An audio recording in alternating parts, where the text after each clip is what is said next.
આફતના પાણી અમદાવાદમાં વરસાદે વિરામ લીધો છે, પરંતુ હાલાકી ઓછી નથી થઈ રહી। અમદાવાદ જિલ્લાના ઔદ્યોગિક વિસ્તારો હજુ પણ પાણીમાં ગરકાવ છે।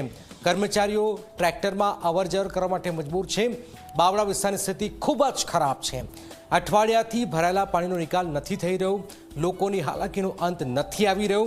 અનેક રજૂઆતો છતાં કેમ દર વર્ષે જેસે તે સ્થિતિ જ છે? શું થઈ રહ્યું છે અને કેવી રીતે મુશ્કેલીમાં લોકો મુકાઈ રહ્યા છે? આવો જોઈએ, જાણીએ, સમજીએ।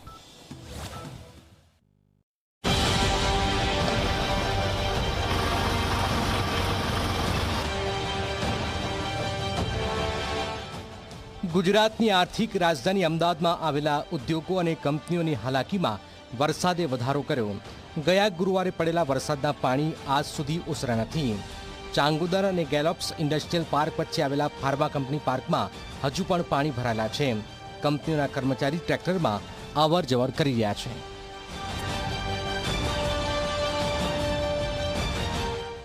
પાણી તો છે આટલું છે। શું તકલીફ પડે છે? તકલીફમાં તો બીજું કંઈ નહીં, આવા જ આમ તકલીફ પડે। તો શેમાં જાવ છો? અત્યારે તો અમે કંપનીવાળાએ અમને ટ્રેક્ટરની સુવિધા આપી છે, બરાબર?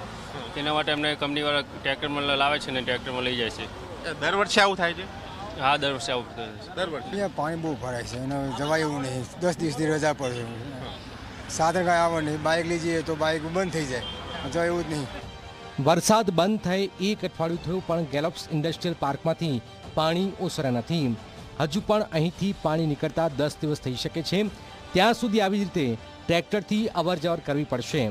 હજારો કર્મચારીઓને આવી હાલાકીનો સામનો કરવો પડી રહ્યો છે।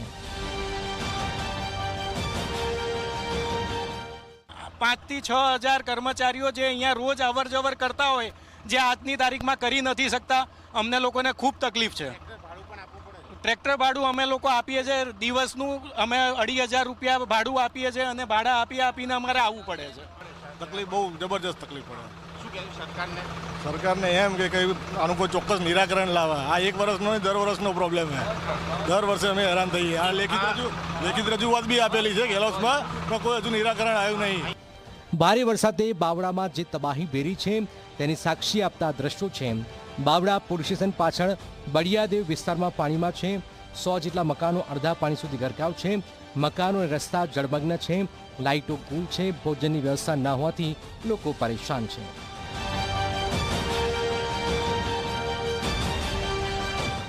પાણી ઓછામાં ઓછું 7 થી 9 પાણી આવી જાય છે। મકાનની અંદર પાણી ઘૂસી ગયા છે।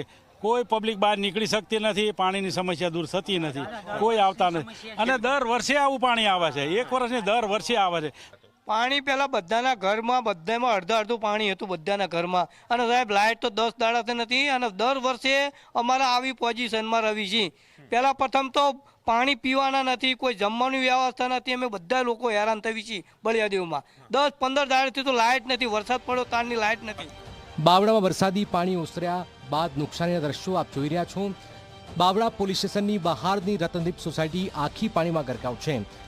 આવી જ હાલત સ્વાગત સોસાયટીની પણ હતી। ઘર જળમગ્ન થતાં જ લોકોને મોટું નુકસાન છે। રત્નદીપ સોસાયટીના લોકોએ તો આ સમસ્યા માટે આંદોલન કર્યું। તંત્રએ વાયદા કર્યા હતા, પરંતુ આ વર્ષે પણ એ સ્થિતિ થતાં જ લોકોમાં આક્રોશ છે। ના, એ માયલું એક બી કામ થયું નથી। ગઈ સાલ બી આ રીતે પાણી ભરાયા હતા, એને અમે રસ્તા રોકો આંદોલન આ બધું કરેલું, પણ એ છતાં આ વર્ષે ગયા વર્ષ કરતાં બી વધારે અને કોઈ જવાબદારી લેવા તૈયાર નથી। નગરપાલિકા વરસાદ અગાઉ અમે એમને મળવા રજૂઆત કરવા જઈએ તો આ વર્ષે નહીં આવે, અમે આ કામ કર્યું છે, આ કર્યું છે, કોઈ બી કામ કર્યું નથી। 0 કામ છે। ફરિયાદો અપરંપાર છે, તેનું નિરાકરણ ક્યારે આવશે તે નક્કી નથી। એક વાત ચોક્કસ છે કે વરસાદ રોકાયાના અઠવાડિયા સુધી પાણી ભરાઈ રહેવા તે તંત્રની બેદરકારી છતી કરે છે। જોવાનું એ રહેશે કે તંત્ર આ ઘટનામાં કોઈ બોધપાઠ લેશે કે પછી લોકોને ફરી આવી જ હાલાકીનો સામનો કરવો પડશે। દર્શન રાવલ, ઝી મીડિયા, બાવળા, અમદાવાદ।